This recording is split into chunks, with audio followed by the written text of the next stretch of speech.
Hi everyone, welcome to Scottish Summit 2021. I hope you're having a great conference so far. In this session, you're going to learn the 3 methods for estimating complex business applications. Thanks to our sponsors for making Scottish Summit 2021 possible: ScriptRunner, DQ Global, Proximo 3, Redspire, Agilysys, and Hitachi Solutions. Hi there, I'm Neil Benson. I help Microsoft customers and partners build amazing, agile Microsoft business applications through my online courses at Customer Academy, my podcast called Amazing Applications, and my coaching services as a Scrum coach and delivery lead in Dynamics 365 and Power Platform projects. I'm based in Brisbane, Australia, and as you might be able to tell, certainly you'll be able to tell by the end of this session, I'm mad about Lego. Just before we get started, I wanted to show my gratitude to you. Scottish Summit is an amazing community conference, and with so much great content on offer, I'm thankful that you've joined me in this session. What I'm about to share with you isn't taught in any Microsoft certification exam. Microsoft's courses teach the technical know-how, but this Scottish Summit track is great because it teaches you implementation skills you won't learn in any Microsoft course. What you're about to learn about estimating is not a mainstream approach. In fact, it's probably going to challenge how you estimate projects today. Keep an open mind and keep a note of any tough questions and make sure you ask them afterwards. This is going to be a short, high-impact session. We'll be done in about 30 minutes and there'll be plenty of time for questions afterwards. Before we learn about how to estimate business applications, let's explore for a moment why we estimate business applications in the first place. I only estimate business applications when someone asks either, or usually both, of these 2 questions. How long is it going to take, and how much is it going to cost? Here's Simon. Simon's the CEO of Jurassic World. He wants to build a power app for managing dinosaur theme parks. He's asked his team to figure out how long it's going to take to build and how much the app is going to cost. The first question we need to ask ourselves before estimating is our application complex? Complex applications have a high degree of uncertainty in their requirements and in the solution. You might also want to estimate applications that are complicated. They have moderate levels of requirements and solution uncertainty. I don't think it's worth estimating simple applications. These are applications where the requirements are well known up front or the technology has already been proven. Don't estimate chaotic apps either. Don't even touch projects like that. Run away. The thing is that estimates on their own have no value. Having an estimate can support better decisions, such as whether there will be a positive return on investment. They can support our business case when we're evaluating the feasibility of our proposed application. They can also help Microsoft customers evaluate proposals from Microsoft partners before building an application. But having an estimate, even if it is accurate and precise, won't generate additional revenue. It won't cut your costs. It won't improve your customer's experience or help you comply with regulations.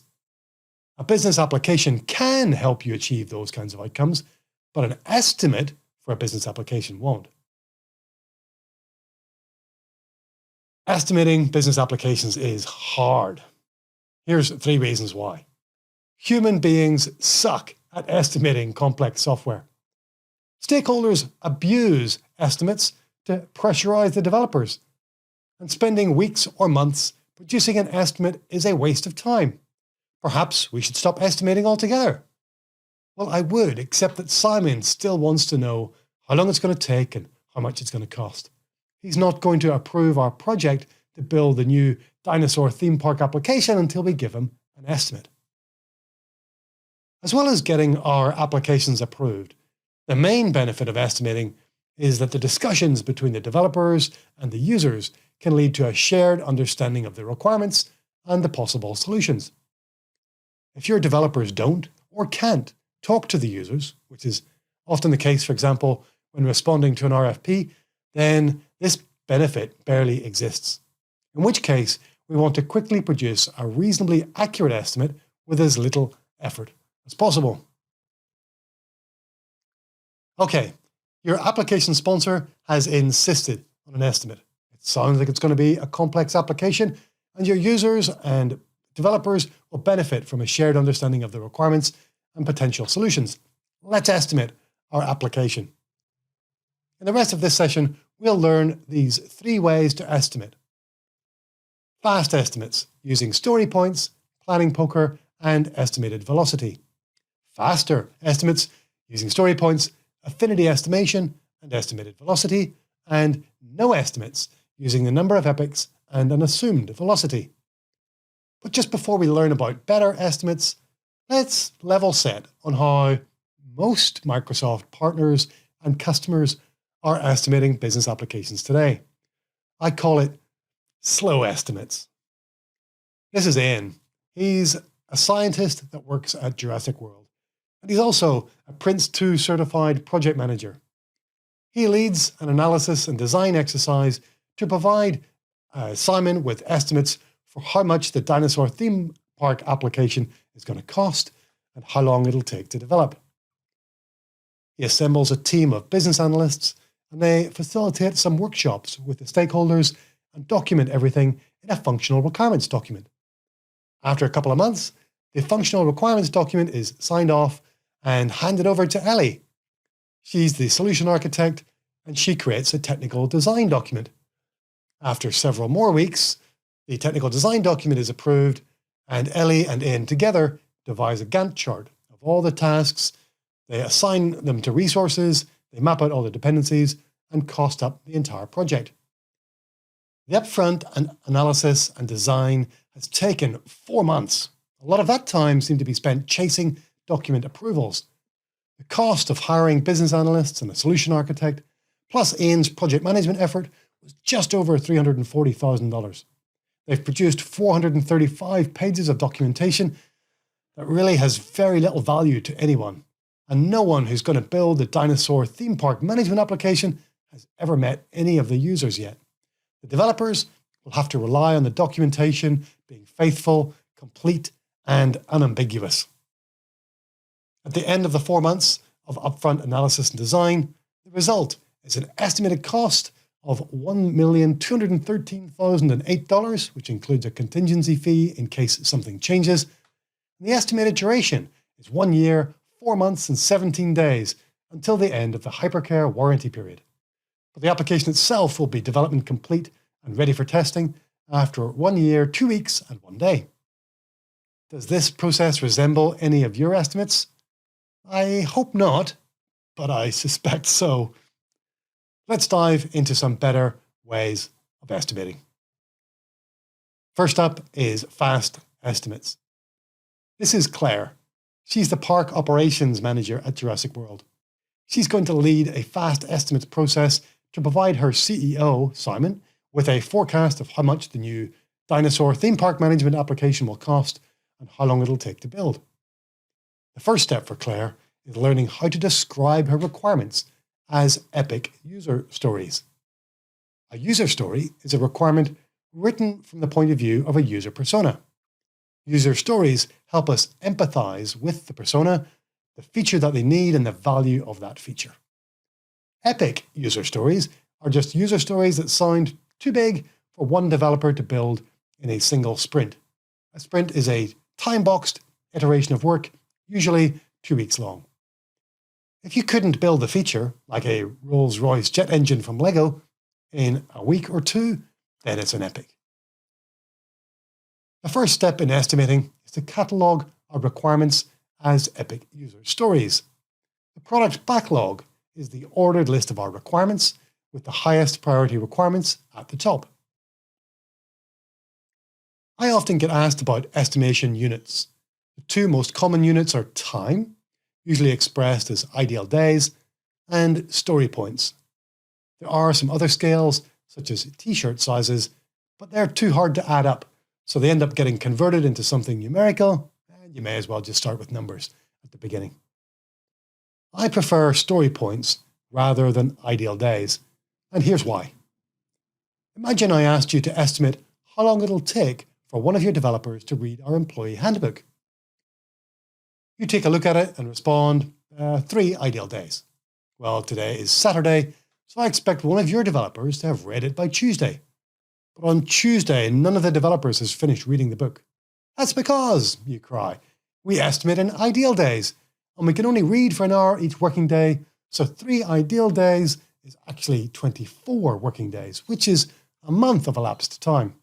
And besides, the developer who had capacity to start reading is Fred, and he's usually a very slow reader, so he's actually going to be finished in a couple of months. From 3 days to a couple of months, estimating in units of time sucks twice over. Stakeholders confuse ideal time with elapsed time, and everyone works at a different pace. When we estimate the work, we don't always know who's going to be doing the work or how fast they'll be able to go. Claire and Owen like to run trails around Jurassic World Island. Claire's faster and fitter than Owen and a faster trail runner. If she estimates 2 trails, one of them as a 1-hour trail and the other as a 2-hour trail, then Claire's estimates would appear inaccurate to Owen because he'd take longer than that 1 hour or 2 hours. Instead, if she estimated the trail as a 1-point trail or a 2-point trail because of the length of the trail, maybe adjusted for the vertical climb, the number of creeks to cross, and the dangerous dinosaur zones, then they could both agree that no matter how fast each of them runs, that the 1-point trails usually take about half the time to run compared to 2-point trails. Story points are the same. They represent the average effort for an item of work adjusted for complexity, ambiguity, and risk. And I recommend using story points to estimate work rather than ideal days. Estimating in ideal days can be useful for some teams, but story points are better for most teams. When estimating epics, I like to use these numbers: 13, 20, 40, 60, and 100. They're from the upper end of a modified Fibonacci scale commonly used for estimating user stories. Planning poker is a game your developers play with your product owner to estimate the size of requirements. The product owner represents the users, and she needs to have an in-depth understanding of the organization, its goals, processes, as well as the users and what they want and need your application to do. Through back and forth discussion with Claire, the developers get to ask questions about each requirement until they feel ready to estimate it. Each developer then silently and secretly estimates the size of the requirement using our epic story point scale. This helps prevent anchoring, where one person declares their estimate first, and this influences everybody else's estimate. Instead, all the developers reveal their estimates at the same time. If the developers have reached consensus on the first play, that's our estimate. If not, they discuss the assumptions behind the high and low estimates and then play again, and they keep playing until consensus is reached. When we've estimated all the epic user stories in our product backlog, now Claire can prioritize them. I like to help my product owners by help with a visualization by producing a user story map. The cards in the user story map are arranged along the business process from left to right. Then they're sliced into releases horizontally based on value and business priority. Now Claire can see the size of each release and each activity in her business process all on one page. The next step is to estimate the developer's velocity. How many story points do our developers think they could get done in a 2-week sprint? I recommend estimating a low velocity and a high velocity. This could be, for example, due to different team compositions. Using 2 velocities will give us a range of duration and cost estimates for building our application. The last step then is the maths to figure out how long it'll take and how much it'll cost. Time equals distance divided by velocity. That's the formula for calculating duration. You probably recognize it from high school physics. Duration then is story points, which is equivalent to distance, divided by the story points per sprint. That's our velocity. The Jurassic World developers estimated a total backlog of 1,267 story points and a low velocity of 40 points per sprint. Therefore, the duration is going to be 32 sprints, which is 64 weeks, since we're using 2-week sprints. When we do the calculation again, Using the higher velocity, the duration is 22 sprints. So our duration range is 22 to 32 sprints. We can visualize how long it'll take and track our progress each sprint on a release burn down chart like this one, which shows how long it'll take to burn down 1,267 story points if our velocity is 40 points per sprint or 60 points per sprint. If Claire wants to add new scope that'll increase the work remaining, you can also use the release burn down chart to visualize how much longer it'll take now that the scope has been expanded. The last step is the maths to figure out how much it'll cost. Our total cost is the number of sprints multiplied by the cost per sprint. If the duration is 32 sprints and the cost per sprint for a team of, let's say, 5 developers is $25,000 per sprint, then the total cost is 32 times 25,000, which is $800,000. We can repeat the sum with our larger team of 7 developers who achieved a velocity of 60 points per sprint at a cost of $40,000 per sprint and built the application in 22 sprints for a total cost of a little more, just $880,000. Now our developers can tell Simon it'll take between 22 and 32 sprints, that's 44 to 64 weeks, and it'll cost somewhere between $800,000 and $880,000. Even though they've only taken maybe 5 days to produce the fast estimates forecast, and even if it's not going to take as long as he thought or cost as much as he imagined, he's still going to pull a pretty unhappy face. Don't worry, it's every executive's instinctive reaction. Nothing to worry about, he's happy on the inside. Let's dive into our second method, faster estimates. Faster estimates builds on the techniques we've just learned in fast estimates, but replaces planning poker with a different estimation game. In faster estimates, Claire uses epic user stories to describe the requirements in her product backlog, and we use story points as our estimating units. Instead of playing planning poker, our developers and the product owner are going to play Affinity estimation. In Affinity estimation, we put our story point scale on the board. Here it's the numbers 13, 20, 40, 60, and 100. Then we find a baseline epic user story that we estimate represents each of those units on the scale. We don't know or care how long each one will take in elapsed time, but we should be able to agree that each feels about 50% bigger than the one to the left. Next, one developer pulls an epic from the backlog and clarifies it with Claire before placing it on the board in the column that they feel best matches this epic's estimate. I recommend timeboxing each play to 1 minute maximum. The next developer can either move a previous developer's estimate to another column or choose a new epic from the backlog. And we keep going until all the epics in the backlog are on the board and none of the developers want to change any of the other estimates. I find playing planning poker, we can usually estimate 10 to 20 cards per hour with a fairly mature team who know the product backlog fairly well. It takes much longer than that when it's a new team and a brand new product backlog. With Affinity estimation, we can usually estimate 40 to 60 cards per hour. That's why we call it faster estimates. As before, we estimate our velocity, do the math, and then we can provide our estimates to Simon, our CEO. This time, it's taken a couple of days to produce the estimates, and we can forecast it'll take between 22 and 32 sprints, still 44 to 64 weeks, and cost between $800K and $880K. All the numbers are the same in this example, and Simon's still smiling on the inside. Let's dive into our final method, no estimates. This is Owen Grady. He's a dinosaur expert at Jurassic World, and he hasn't got a couple of days to build an estimate. He wants to get it done today. As with the previous methods, the no estimates method uses epic user stories to describe the requirements in our product backlog. Owen and the developers write the requirements so that they all take about 1 sprint to get done together as a team.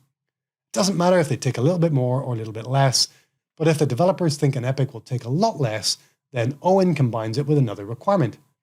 If they think it'll take a lot more, Owen splits it up. At Jurassic World, Owen has described his dinosaur theme park management requirements in a product backlog with 28 epics. The maths is similar, but even easier. Duration is distance divided by velocity. Our velocity here is simply 1 epic each sprint, on average. The number of sprints is the same as the number of epics, 28. Owen's developers reckon it'll take a team of 6 to get 1 epic done every sprint. 6 developers will cost around $30,000 per sprint. Over 28 sprints, that's $840,000. That's our forecast using the no estimates method. Here's a quick summary of what we've learned today. The best estimates help us answer how long it'll take and how much it'll cost to build our Microsoft business application, and they help our developers and users reach a shared understanding about their requirements and possible solutions quickly and sufficiently accurately to support our decision making. Spending months in analysis and design is a waste of time.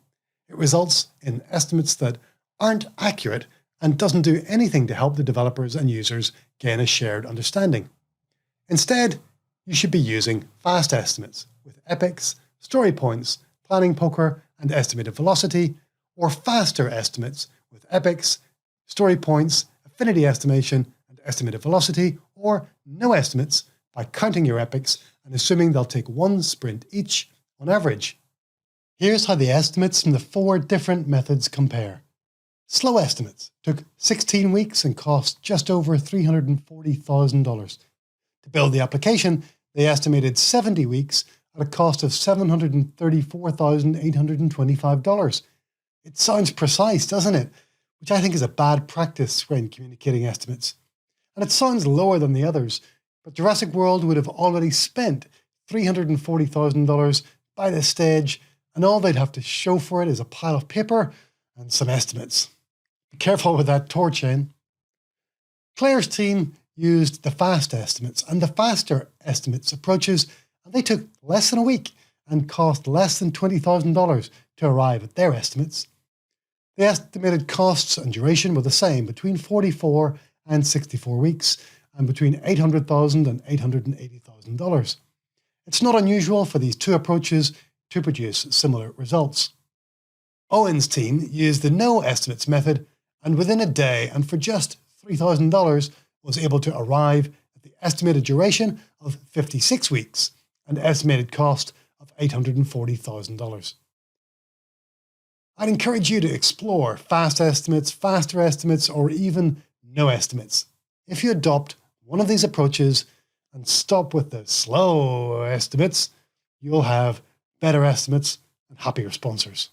If you liked today's short session and you'd like to know more about better estimates, you're welcome to follow or connect with me on LinkedIn.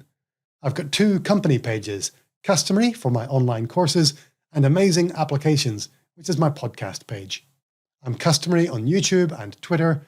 You can enroll in my free courses at customary.academy. And finally, on my podcast, I've got lots of episodes about estimating, including one with Vasco Duarte, which is just about to be released. Vasco is the author of the No Estimates book, and he provides some awesome content for using no estimates on Dynamics 365 and Power Platform projects. Visit amazingapplications.show and subscribe to the podcast. Thanks very much. I'll take any questions.